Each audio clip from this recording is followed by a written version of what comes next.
السلام علیکم و رحمت الله و برکاته. دوستان و وطنداران عزیز، انشالله که دارای صحت و سلامت کامل بوده باشین. امروز یک چند دقیقه وقتتان میگیریم در یک موضوع بسیار جدا مهم. او از موضوع مهم اسقاط تکرر سقط جنین که خانم‌ها در پرابلم بسیار بزرگ مواجه هستند. اسقاط سقط جنین خانم ها در این موضوع، صحت عالمی در این موضوع چی میگه؟ طب نبوی در این موضوع چی میگه؟ خب نظر پیر استادا و بزرگا در این موضوع چی است؟ یک چند دقیقه مفصلا توضیح میتیم و شرح میکنیم و تحلیل میکنیم و در آخر علاج ازیره انشالله بعضی نسخه های مهم قرآنی است. انشالله ایره در این موضوع با صحبت میکنیم. در اسقاط تکرر جنین خانم ها، حتی تمام دکتر صاحبا از این موضوع، متخصصین و استشاریین نساء و ولاده از این موضوع باخبر هستند که صحت عالمی در موضوع اسقاط جنین خانم ها هیچ نوع تشخیص را یعنی انکشاف نکردن که از کجا، از چی سبب اینمی اسقاط جنین صورت میگیره. مثلا خانم ها که مثلا یک بار، دو بار، سه بار، 4 بار، 5 بار، 6 بار پیش دکتر صاحبا مراجعه میکنن، اونم معاینات خون میته، بعضی اولتراساوند میته، این میته، او میته، و شاید که ویتامیناتش کم باشه، آیرن فولیک اسیدش کم باشه، یا مثلا بعضی پیچکاری های یا کپسول های هورمونی میتن. بازم ببینیم که سقط جنین اونم رقم ادامه داره. حالی میاییم در موضوع طب نبوی که قرآن در این موضوع چی میگه، پیر استادای در این موضوع چی میگه. یعنی نقل قول پیر استادا که ما پیششان تعلیمات حاصل کردیم، نظر از اینا ای است که سقط جنین به خانم ها که متکرر رخ میده، اینا مواجه هستند یک نوع جنیات است به نام سیمیان.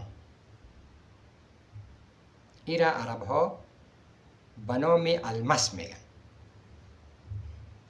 وقتی که خانم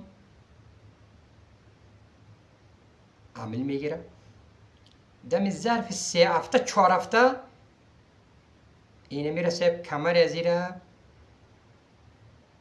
چی میکنه؟ دخو میترسانه یا کمرش سست میکنه. شما از هر خانومی که اسقاط تکرر جنین داره شما پرسان کنین، میگه که والا میگه کمر میگه کمکی یک درد کرد، میگه سخت شد، یا مثلا میگه که من در خواب ترسیدم بار سقط جنین شد.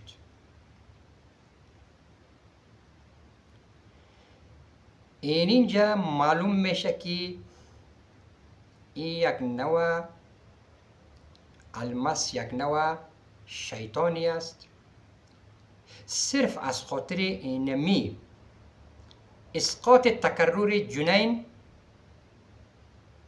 این موظف است از طرف ابلیس.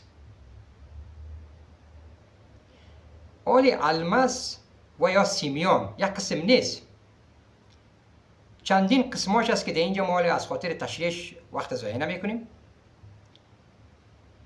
یک قسم دیگهش است که فقط از خاطر جنگ و جنجال زن شوهر اینا موظف است، فقط کار از اینا اینمی است. جنگ میکنانند، جنجال میکنانند، منافقت، فلانی، ای او، آخر در بین از اینا طلاق در بینشان میندازه. اینمی قسم یک یک شیطانی است که به اسم سیمیان میگیره، اما کسانی که کده بزرگا شده باشن زنان میفهمن، خانمان میفهمن، مردم هم میفهمن. و در بین عرب ها المس میگن. یکی از خطرناکترین ای جنیات است که ایره هر قاری قرآن، هر ملا ایره از پسش نمیه، او را علاج کرده نمیتونه، الا نفرهای مختص که در این رشته خوب صحیح تحصیلات داشته باشند. اینال علاج از این یک نسخه بسیار یک مهم و نایاب از حضرت استاد نوری رحمهم الله که استادی ما هستند با ما رسیده که تیر به هدف است. تا به حال هزارها نفره ما علاج کردیم. حتی عرب ها امروز در پیش ما مراجعه میکنن، حتی مرکزهای جنین که در منطقه ابها خمیس مشید که است، اینا هم آهسته آهسته با ما مراجعه میکنن. خب علاج از این چی است؟ نسخه از این چی است؟ همه ما شما میفهمیم که مرچ سیاه، دانه سیاه مرچ سیاه ما شما میفهمیم، و جوانی بادیان ما شما میفهمیم. جوانی را بادیان نه جوانی 250 گرم جوانی و 250 گرم مرچ سیاه را اردوش مخلوط کرده، او را ما از ماشین تیر میکنیم، پودر میکنیم و یک روز مخصص خاص 40 بار یک آیت قرآن در داخل ازی ما میخوانیم. و بعد از او کسی که اسقاط جنین، خانما که اسقاط جنین مواجه باشن، فقط همه هفته دوم سیوم که اینا میفهمن که اینا عمل گرفتن، فقط هر روز 1 گرم از این را